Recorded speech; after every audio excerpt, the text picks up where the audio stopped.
നമസ്കാരം. ചോദ്യം ഉത്തരം പരിപാടിയിലേക്ക് എല്ലാ പ്രേക്ഷകർക്കും സ്വാഗതം. മൂന്നാർ മുതൽ പല വിഷയങ്ങളിലും CPM-ഉം CPI-യുമായുള്ള അഭിപ്രായ വ്യത്യാസം സജീവമായി തുടരുകയാണ്. ഈ സാഹചര്യത്തിൽ ചോദ്യം ഉത്തരം പരിപാടിയിൽ CPI-യുടെ സംസ്ഥാന സെക്രട്ടറി ശ്രീ കാനം രാജേന്ദ്രൻ. സ്വാഗതം ശ്രീ കാനം രാജേന്ദ്രൻ. ഈ മൂന്നാറിലെ കയ്യേറ്റം ഒഴിപ്പിക്കുക എന്ന ദൗത്യം ഏറെക്കുറെ തടസ്സപ്പെട്ടിരിക്കുകയാണ്. അത് താൽക്കാലികമായെങ്കിലും നിന്നുപോയിരിക്കുകയാണ്. അതിനൊരു പ്രധാന കാരണമായി ചൂണ്ടിക്കാണിക്കപ്പെടുന്നത് ഒരു മതവിഭാഗത്തിൻ്റെ വിശ്വാസത്തിൻ്റെ അടയാളമായിട്ടുള്ള കുരിശ് അവിടെ നിന്ന് പൊളിച്ചു നീക്കുക എന്നുള്ളതാണ്. അതിൻ്റെ ഉത്തരവാദിത്വം മുഴുവൻ അടിച്ചേൽപ്പിക്കപ്പെട്ടിരിക്കുന്നത്, അതിൻ്റെ പാപഭാരം മുഴുവൻ ചുമത്തപ്പെട്ടിരിക്കുന്നത് CPI-യുടെ മുകളിലാണ്. രണ്ട് ചോദ്യങ്ങളാണുള്ളത്. ഒന്ന്, സുപ്രധാനമായി ഈ ദൗത്യം ഇടയ്ക്ക് വെച്ച് അവസാനിപ്പിക്കേണ്ടി വന്നതിൻ്റെ കാരണക്കാരായതിൽ CPI-ക്ക് വിഷമമുണ്ടോ? രണ്ട്, ഒരു മതവിശ്വാസത്തിൻ്റെ ചിഹ്നമായിട്ടുള്ള കുരിശ് പൊളിച്ചു മാറ്റിയതിൽ പശ്ചാത്താപമുണ്ടോ? മൂന്നാറിലെ കയ്യേറ്റം ഒഴിപ്പിക്കൽ ഒരു ഋജുരേഖയിൽ കൂടി സഞ്ചരിക്കും എന്ന വിശ്വാസത്തോടെയൊന്നുമല്ല ഞങ്ങളിത് തുടങ്ങിയത്. ഇതിന് പല തടസ്സങ്ങളും ഉണ്ടാകും എന്നുള്ള കാര്യം LDF-നും അറിയാം, ഗവൺമെൻറ്റിനും അറിയാം. കുരിശ് എന്ന് പറയുന്നത് ഒരു മതചിഹ്നമാണ് എന്ന് പറയുന്നത് ശരിയാണ്. എന്നാൽ പുറംപോക്കിൽ അല്ലെങ്കിൽ സർക്കാർ ഭൂമിയിൽ കുരിശ് സ്ഥാപിക്കുന്നതിൽ ഒരു ന്യായവുമില്ല എന്ന് കേരളത്തിൻ്റെ ക്രൈസ്തവ സമൂഹത്തിൻ്റെ സഭാ മേലധ്യക്ഷന്മാരെല്ലാം ഇന്നലെ പറയുകയുണ്ടായി. ഇത് ആരുടെ കുരിശാണ്? ക്രിസ്തുദേവൻ്റെ ത്യാഗത്തിൻ്റെ പ്രതീകമായിട്ടുള്ള കുരിശല്ല. ഇതിൽ നിന്നെല്ലാം വേറിട്ട് പോയി നിന്ന് ഒരു പ്രയർ ഗ്രൂപ്പായി പോകുന്ന, ഒരുപക്ഷെ സഭ ഇതുമായി ബന്ധമുണ്ടാകരുത് എന്ന് വിലക്കിയിട്ടുള്ള ഒരു സംഘമാണ്. റവന്യൂ ഡിപ്പാർട്ട്മെൻറ്റ് കിട്ടിയിട്ടുള്ള ഒരു റിപ്പോർട്ടെന്ന് ഞാൻ മനസ്സിലാക്കുന്നത് അവിടെ കുരിശ് സ്ഥാപിച്ച് അവിടെ ഒരു ആത്മീയ ടൂറിസം കേന്ദ്രമാക്കി മാറ്റി ഒരു വ്യവസായമാക്കാനുള്ള ചിലരുടെ ശ്രമത്തിൻ്റെ ഭാഗമായിട്ടാണ് അവിടെ കുരിശ് സ്ഥാപിക്കപ്പെട്ടത് എന്നാണ്. അത് തന്നെയാണ്. അതുകൊണ്ട് തന്നെയാണ് ക്രൈസ്തവ സമൂഹം ഇത്തരമൊരു വിഷയം ഏറ്റെടുക്കാതിരുന്നതും വൈകുന്നേരം 6 മണി വരെ ഈ കുരിശ് പൊളിച്ചു മാറ്റിയതിന് ശേഷം അവർ അതിനെ സംബന്ധിച്ച് പ്രതികരിക്കാതിരുന്നു. വളരെ പ്രധാനപ്പെട്ട കാര്യമാണ് വൈകുന്നേരം 6 മണി വരെ. കാരണം വെച്ചാൽ രാവിലെ 7:30 മണി മുതൽ ഉച്ചയ്ക്ക് 1 മണി വരെയാണ് അവിടെ ഈ ഒഴിപ്പിക്കൽ നടന്നത്. അതിൻ്റെ ദൃശ്യങ്ങൾ തത്സമയം ദൃശ്യമാധ്യമങ്ങൾ കാണിച്ചുകൊണ്ടിരുന്നു. അവിടെ കുരിശ് പൊളിച്ചു മാറ്റപ്പെട്ടു എന്ന കാര്യങ്ങൾ എല്ലാ സഭാ മേലധ്യക്ഷന്മാർക്കും ബോധ്യപ്പെട്ടിട്ടുള്ളതാണ്. അവർ നിശബ്ദത പാലിച്ചു. പക്ഷേ വൈകിട്ട് 6 മണിക്ക് കോട്ടയത്ത് CITUവിൻ്റെ സമ്മേളനത്തിൽ പിണറായി വിജയൻ എന്ന മുഖ്യമന്ത്രിയാണ് ഈ പ്രശ്നം എടുത്തു വയ്ക്കുന്നത്. അദ്ദേഹത്തിൻ്റെ വാക്കുകൾ ഞാൻ പറയാം. കയ്യേറ്റക്കാരെ ഒഴിപ്പിക്കുമ്പോൾ കുരിശ് എന്തു പിഴച്ചു? ഒരു നല്ല വിഭാഗം ജനങ്ങൾ വിശ്വസിക്കുകയും പ്രതീക്ഷ അർപ്പിക്കുന്ന അടയാളവുമല്ലേ കുരിശ്? അതിൻ്റെ മേൽ കൈവയ്ക്കാൻ ശ്രമിക്കുമ്പോൾ ഇവിടെ ഒരു സർക്കാരുണ്ടെന്ന് ചിന്തിക്കണ്ടേ? സർക്കാരിനോട് ചോദിക്കാൻ ബാധ്യതയില്ലേ? എന്തുകൊണ്ട് CPI-യും CPI-യുടെ മന്ത്രിയായിട്ടുള്ള E. ചന്ദ്രശേഖരൻ എന്ന റവന്യൂ വകുപ്പ് മന്ത്രിയും മുഖ്യമന്ത്രിയായി പിണറായി വിജയനെ ഈ കാര്യത്തിൽ ഇരുട്ടിൽ നിർത്തി? ഇതിനകത്ത് അങ്ങനെ ഒരു പ്രശ്നം അതിനകത്തില്ല. ഈ വിഷയത്തിൽ കഴിഞ്ഞ 3 മാസക്കാലമായി കയ്യേറ്റം ഒഴിപ്പിക്കാനുള്ള പ്രോസസ്സ് നടന്നുകൊണ്ടിരിക്കുക. അതിൻ്റെ ഓരോ ഘട്ടത്തിലും മന്ത്രിയെ അറിയിക്കാറില്ല, അതുപോലെ തന്നെ മുഖ്യമന്ത്രിയെ അറിയണമെന്ന് നിർബന്ധമില്ല. സ്പിരിറ്റ് ഇൻ ജീസസ് എന്ന ഒരു സംഘത്തെ, ഒരു പ്രയർ ഗ്രൂപ്പിനെ നയിക്കുന്ന ആളിന് അവർ ഇടുക്കിയിലെ ഈ പ്രദേശത്തെ പ്രധാനപ്പെട്ട കയ്യേറ്റ കുടുംബങ്ങളിൽ ഒന്നാണ്.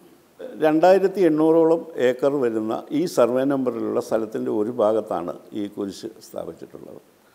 ആ കുരിശ് അനധികൃതമായിട്ടാണ് അവിടെ വെച്ചിട്ടുള്ളത്. നിങ്ങളിത് മാറ്റണം.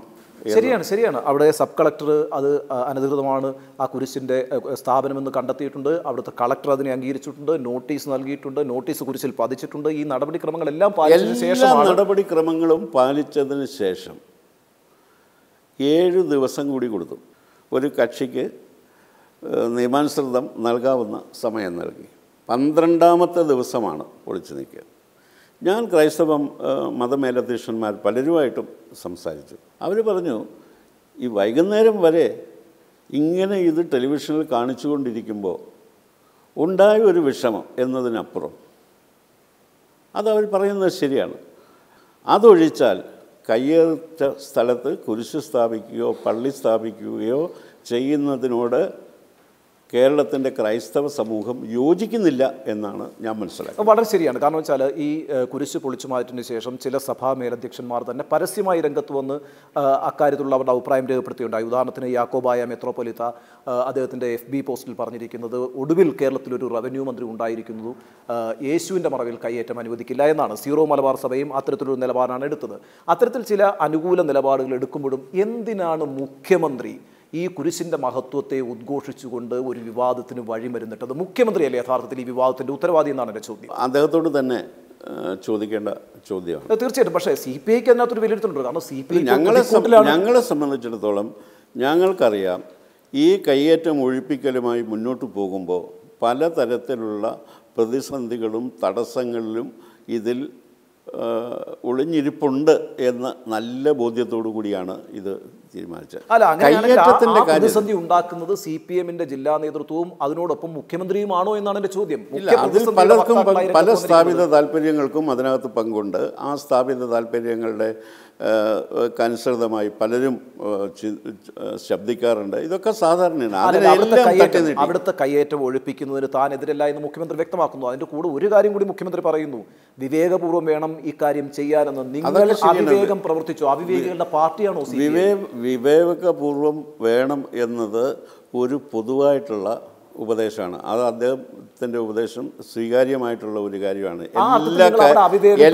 എല്ലാ കാര്യങ്ങളിലും ആ വിവേകം കാണിക്കണം എന്ന് തന്നെയാണ് എൻ്റെ അഭിപ്രായം. അല്ല, ഈ ഘട്ടത്തിൽ ഈ കാര്യത്തിൽ ഏതെങ്കിലും തരത്തിലുള്ള ഒരു അവിവേകം അവിടെ പ്രവർത്തിച്ചതായി, അവിടെ സംഭവിച്ചതായി ഞങ്ങളുടെ ശ്രദ്ധയിൽ ഇതുവരെ ആരും ചൂണ്ടിക്കാണിച്ചിട്ടുമില്ല, ഞങ്ങളുടെ ശ്രദ്ധയിൽ കൊണ്ടുവന്നിട്ടില്ല. കൊണ്ടുവന്നാൽ തിരുത്തുന്നതിന് തയ്യാറുമാണ്. ഈ മുഖ്യമന്ത്രി ആ കോട്ടയം പ്രസംഗത്തിൽ പറഞ്ഞതെന്ന് പറഞ്ഞാൽ കുരിശുയുദ്ധമാണ് സർക്കാരിനെതിരെ നടത്തിയിരിക്കുന്നതെന്നാണ്. കുരിശുയുദ്ധം നടത്തിയത് ഇവിടെ ആരാണ്? അവിടുത്തെ ഉദ്യോഗസ്ഥരാണെങ്കിൽ ആ ഉദ്യോഗസ്ഥർ ഡയറക്റ്റായിട്ട് റിപ്പോർട്ട് ചെയ്യുന്നത് റവന്യൂ വകുപ്പിനോടാണ്. റവന്യൂ മന്ത്രിയും റവന്യൂ വകുപ്പും കൈകാര്യം ചെയ്യുന്നത് CPI ആണ്. CPM നേതൃത്വം നൽകുന്ന സർക്കാരിനുള്ളിൽ ഇരുന്നുകൊണ്ട് CPI എന്തിനാണ് ഇങ്ങനെ ആ സർക്കാരിനെ, പിണറായി സർക്കാരിനെ ദ്രോഹിക്കുന്നത്, കുരിശുയുദ്ധം നടത്തുന്നത്? ഞങ്ങളിപ്പോൾ ആരോടോ കുരിശുയുദ്ധമോ നിഴൽ യുദ്ധമോ ഒന്നും നടത്തിയിട്ടില്ല. സർക്കാരിൻ്റെ നയം നടപ്പിലാക്കുക എന്ന ഉത്തരവാദിത്വമാണ് റവന്യൂ മന്ത്രി അത് നടപ്പിലാക്കിയത് എന്ന് അതിൻ്റെ സംഭവങ്ങളുടെ പരമ്പര വിശദീകരിച്ചുകൊണ്ട് ഇന്നലെ LDFൽ ചന്ദ്രശേഖരൻ വിശദീകരിക്കുകയുണ്ടായി. ആ കാര്യം മുഖ്യമന്ത്രിക്ക് ബോധ്യപ്പെട്ടിട്ടുണ്ടോ? അദ്ദേഹത്തിന് ബോധ്യപ്പെടേണ്ടതാണ്.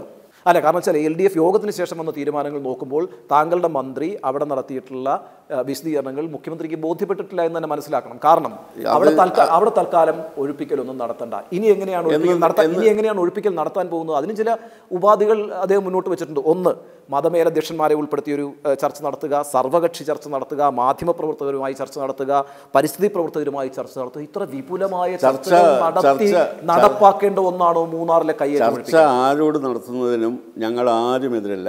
എല്ലാവരോടും ചർച്ച ചെയ്ത് അവരുടെ എല്ലാം അഭിപ്രായം ആരാഞ്ഞുകൊണ്ട് തന്നെ ഇത് ചെയ്താൽ മതി. പക്ഷേ ഭൂമി ഒഴിപ്പിക്കണമെങ്കിൽ ലാൻഡ് കൺസർവൻസി ആക്ടിൻ്റെ അടിസ്ഥാനത്തിൽ, നിയമത്തിൻ്റെ അടിസ്ഥാനത്തിൽ ഒഴിപ്പിക്കാൻ കഴിയുള്ളൂ. അതിനുള്ള അധികാരം റവന്യൂ അതോറിറ്റീസിനാണ്. ജില്ലയിലെ റവന്യൂ അധികാരി ജില്ലാ കളക്ടറാണ്. അദ്ദേഹം ആ അധികാരം ഡെലിഗേറ്റ് ചെയ്ത് കൊടുക്കുന്നവർക്ക് ചെയ്യാൻ പറ്റും. ഇതൊക്കെ നിയമമായിരിക്കെ 2010-ലെയും 2016-ലെയും കോടതി വിധി നടപ്പിലാക്കുന്നതിന് കോടതി വിധി നടപ്പിലാക്കണോ എന്ന് സർവകക്ഷി സമ്മേളനം കൂടി ചർച്ച ചെയ്താൽ എന്താ പ്രയോജനം? അല്ല, അങ്ങനെയാണെങ്കിൽ നിങ്ങൾ എന്തിനാ അംഗീകരിച്ചത്? ഞങ്ങൾ ഇതിനില്ല. എന്നിട്ട് സർവകക്ഷി സമ്മേളനം മതമേലധ്യക്ഷന്മാരുമായി സംസാരിക്കുന്നു. ഞങ്ങൾ എന്തിനെ എതിർക്കുന്നു? പരിസ്ഥിതി പ്രവർത്തകരുമായി സംസാരിക്കുന്നു. മാധ്യമപ്രവർത്തകർ, മൂന്നാറിൻ്റെ പ്രാധാന്യം കണക്കിലെടുത്ത് മാധ്യമപ്രവർത്തകരോട് സംസാരിക്കുന്നു. അത് ഞങ്ങളെന്തിനെ എതിർക്കുന്നത്? പരിസ്ഥിതി പ്രവർത്തകർ സുപ്രധാനമായിട്ടുള്ള പങ്ക് ഇതിലെല്ലാം വഹിക്കുന്നുണ്ട്. അവരോട് സംസാരിക്കും.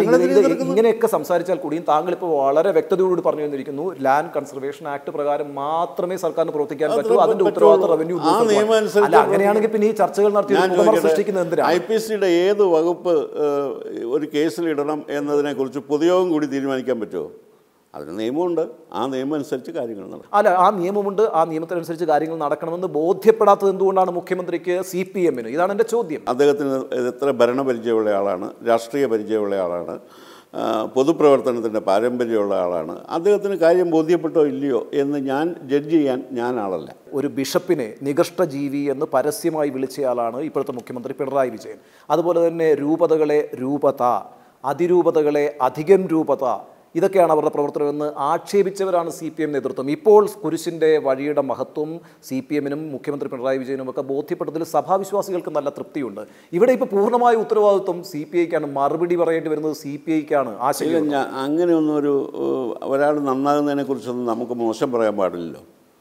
ഒരാളുടെ ചിന്താഗതി മാറ്റം വന്നാൽ അത് നല്ലതില്ല. അത് പോസിറ്റീവായിട്ട് നമ്മൾ കാണുക. കുഴപ്പത്തിൽ ചാടിച്ചുകൊണ്ട് വേണമെന്നുള്ളത് ഞങ്ങൾ ഈ പ്രായം എത്തിയ ഒരു പാർട്ടിയാണ്. കുഴപ്പത്തിൽ ചാടാതെ നോക്കാനുള്ള കഴിവ് ഞങ്ങൾക്കുണ്ട്. 17 അടി ഉയരം, 1 ടൺ ഭാരമുള്ള ഒരു കോൺക്രീറ്റ് കുരിശ് JCB വെച്ച്, അതൊരു മതവിശ്വാസത്തിൻ്റെ അടയാളമാണ്. യാതൊരു തത്വദീക്ഷയുമില്ലാതെ അത് പൊളിച്ചു മാറ്റി എന്നുള്ളതാണ് ആക്ഷേപം. 2011 ജാനുവരിയിൽ സുപ്രീം കോടതിയുടെ വിധിയുണ്ട്.